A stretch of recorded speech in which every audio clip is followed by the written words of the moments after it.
Hello students, this is Mrs. Sonal Patil.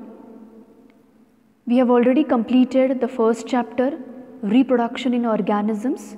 Today we will begin with the second chapter, Sexual Reproduction in Flowering Plants. The weightage for this chapter is of 8 marks.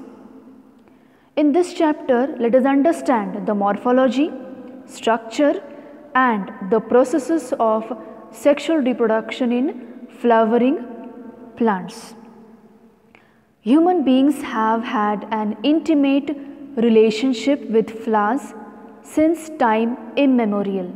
Flowers are objects of aesthetic, ornamental, social, religious and cultural value.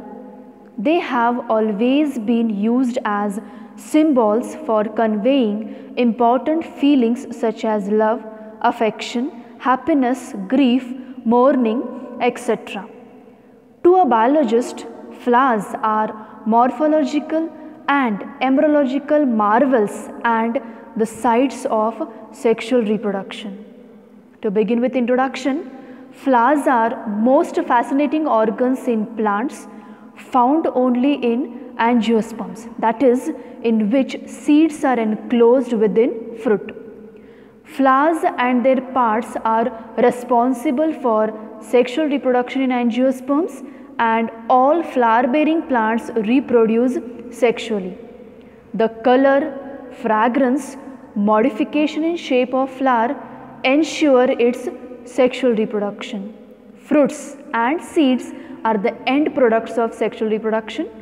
Sexual reproduction in plants includes microsporogenesis, megasporogenesis, pollination, fertilization, embryogenesis and seed formation. Now what are these flowers? Flowers are highly modified shoots bearing nodes and modified floral leaves which are meant essentially for sexual reproduction in plants. So flowers are modified shoots meant for sexual reproduction. Coming to the parts of the flower, there are 4 whorls in the flower: calyx, corolla, androecium and the gynoecium. Calyx made up of sepals, corolla made up of petals, androecium is the male reproductive organ, gynoecium is the female reproductive organ. Calyx protects the flower in the bud condition, whereas corolla attracts the insects for pollination. Calyx and corolla are called as non-essential whorls because they do not take part in the reproduction directly, whereas androecium and gynoecium are called as essential whorls of the flower because they are involved in the reproduction. The diagram shown over here is of longitudinal section of flower.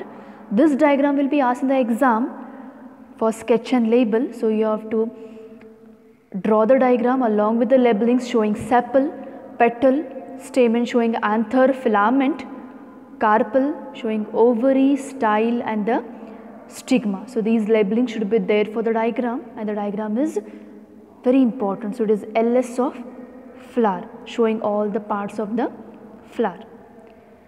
Nextly, the pre-fertilization structures and events. Much before the actual flower is seen on a plant, the decision that the plant is going to flower has taken place. Several hormonal and structural changes are initiated which lead to the differentiation and further development of the floral primordium. Inflorescences are formed which bear the floral buds and then the flowers. In the flower, the male and female reproductive structures, that is the androecium and the gynoecium, differentiate and develop. Androecium consists of a whorl of stamens representing male reproductive organ, and gynoecium represents the female reproductive organ. So pre-fertilization structure and events are nothing but they are the structures and events which are occurring before the fertilization. So formation of flower and its component parts, stamen and pistil, are prerequisite for fertilization. To begin with, firstly, the male reproductive organ, androecium. This is the male reproductive structure of flower and it consists of stamens. So here you can see in the first image the stamens are being shown. Now each stamen, it consists of anther, connective and filament. The long slender stalk is called as filament and the terminal structure, this bag-like structure, is called as anther. So stamen has a long stalk called as filament and it is having a bag-like structure called as anther. Typically angiospermic anther is bilobed. You can see here 2 lobes are being shown, so it is bilobed. Each lobe has 2 theca. Each lobe is having 2 theca over here. The bilobed structure of anther is tetrasporangiate. You can see 4 sporangia are present. Each lobe is having 2. So there are 4 sporangia present in the anther. So this is shown when the transverse section of anther is taken. You can see here 4 sporangia. So it is dithecous and it is bilobed. In transverse section it appears 4-sided tetragonal structure. That is the stamen showing anther and the filament, and then when the transverse section is taken it shows pollen sacs, pollen grains are visible in the stamen. Structure of microsporangium. A typical microsporangium usually appears circular in outline with sporogenous tissue at the center surrounded by 4 layers of different kinds of cells. So each microsporangium is surrounded by 4 wall layers. The diagram shown over here is of TS of young anther, where the enlarged view is again shown, where you can clearly see the layers, 4 layers being present. That is the epidermis, endothecium, middle layers, okay, and here is the tapetum, the innermost layer. So the outer 3 wall layers perform the function of protection and help in the dehiscence of anther to release pollen. That is epidermis, endothecium and middle layers, they perform the function of protection and help in the dehiscence of the pollen grains, whereas that is dehiscence of the anther to release the pollen. Tapetum, the innermost wall layer, nourishes the developing pollen grain. Very important question for 1 mark. Tapetum is the innermost layer nourishing the developing pollen grains. Cells of tapetum possesses dense cytoplasm and generally have more than 1 nucleus. When the anther is young, a group of compactly arranged homogeneous cells called the sporogenous tissue occupies the center of microsporangium. So here you can see young anther will be asked in the exam, or they may ask mature anther. So this diagram is of TS of young anther showing the 4 wall layers, epidermis, endothecium, middle layers and the tapetum. Diagram is again very important. So practice the diagram, which will be asked for again 5 marks.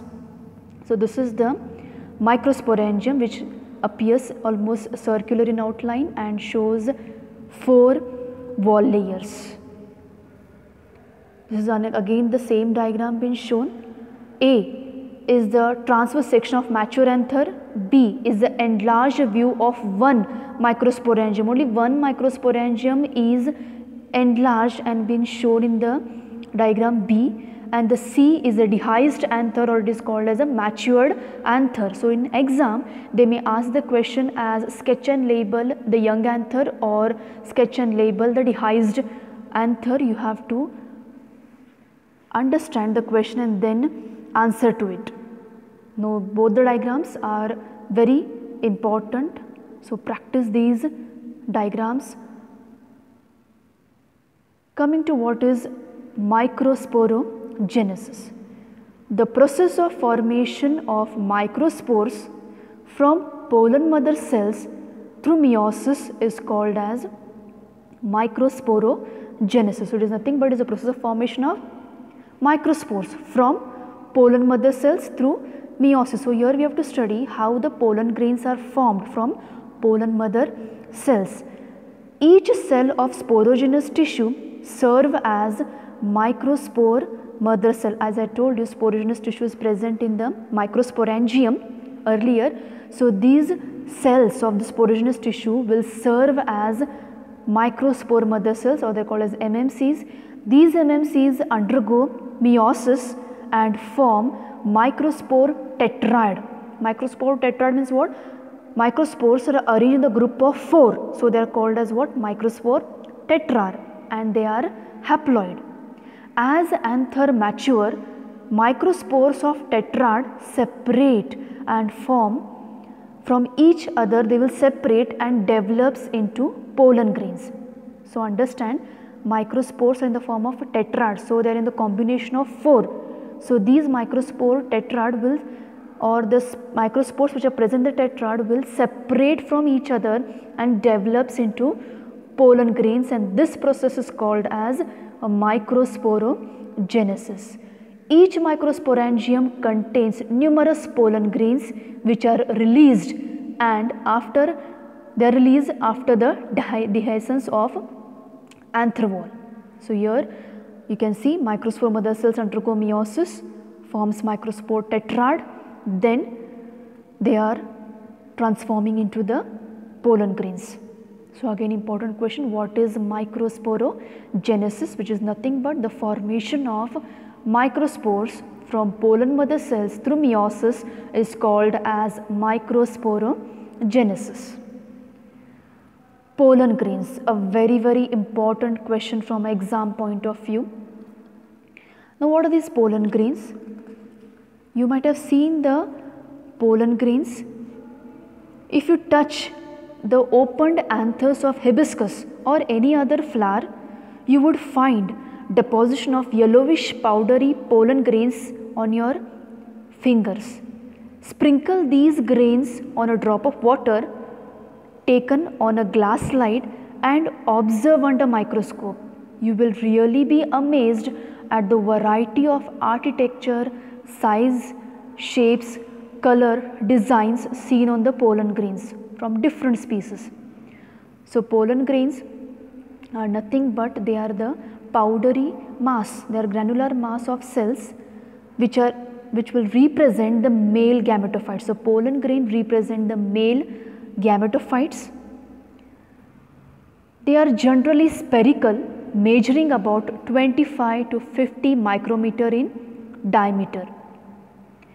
It has prominent two-layered wall, that is outer exine and inner intine. So it is having, pollen grain is having an outer layer called as exine and an inner layer which is called as intine. Exine is hard outer layer made up of sporopollenin. So exine is made up of sporopollenin, and this exine is showing different type of ornamentation on the structure of the pollen grain. So different species of angiosperms are showing different ornamental architecture on the pollen grain. You can see beautiful ornamentation showing on the being shown on the structure of the or the outer layer of the pollen grain. So this outer layer exine is made up of sporopollenin. This sporopollenin is one of the most resistant organic material known.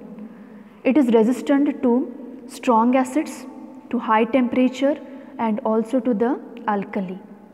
So it is resistant to destruction. Sporopollenin, again an important question, will be asked in the exam for 1 mark. Exine is made up of sporopollenin.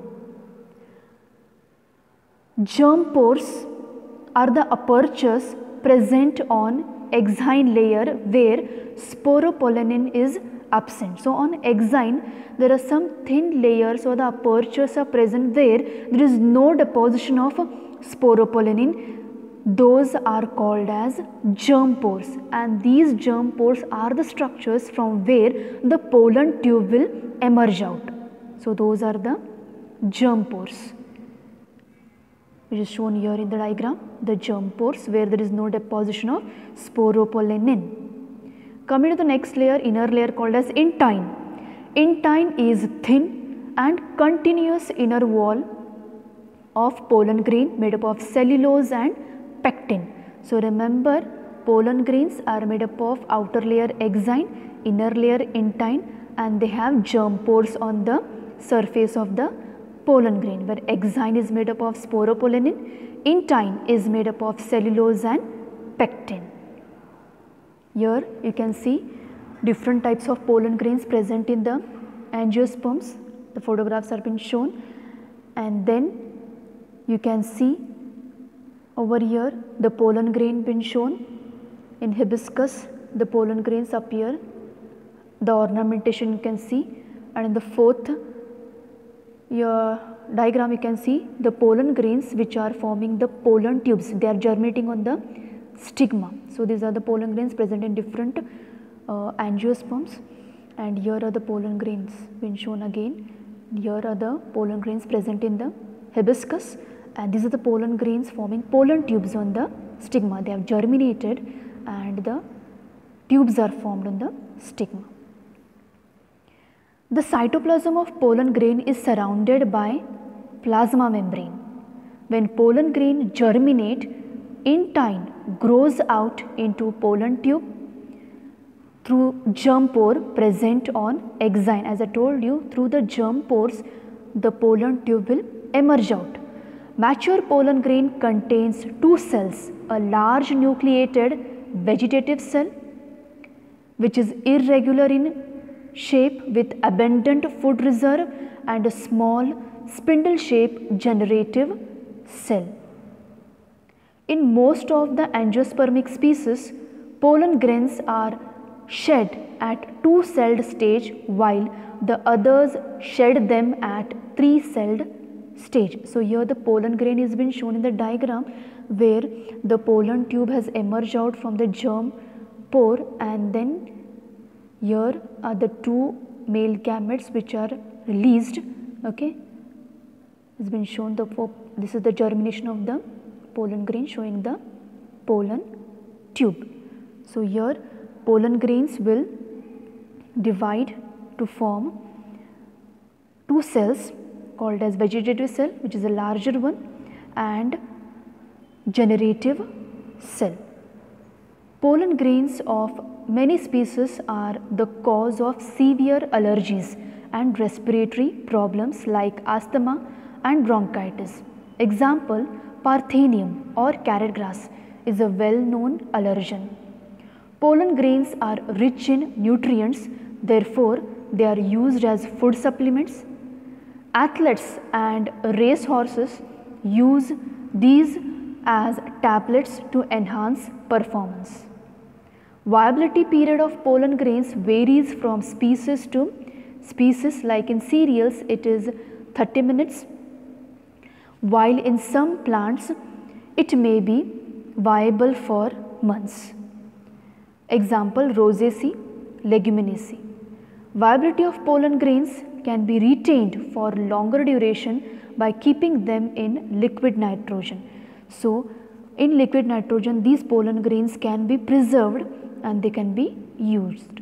Such stored pollen can be used as pollen bank similar to the seed banks in the crop breeding programs. So pollen grains again are very important. So it is an important question, will be asked in the exam. So concentrate on the structure of the pollen grain, or they may ask viability of the pollen. Write a note on viability of the pollen grains. Okay. Then these are the assignment questions which are asked in the previous year's exams. What is tapetum? Mention its function. Second is what is microsporogenesis. Thirdly, what is megasporogenesis. Fourth question is which is the most resistant organic material. Fifth is briefly explain the structure of pollen grain. Sixth one is draw a neat labeled diagram of a longitudinal section of typical flower. Seventh question, explain the transverse section of young anther with a neat label diagram. Eighth one is describe the structure of pollen grain of angiosperms. The last question, write a note on viability of the pollen grains. So these are the questions being asked in the previous year's exams. So please solve these questions and write this assignment. I hope you have understood this part of the chapter. In our next class, we will begin with the pistil, megasporangium and embryo sac. Thank you.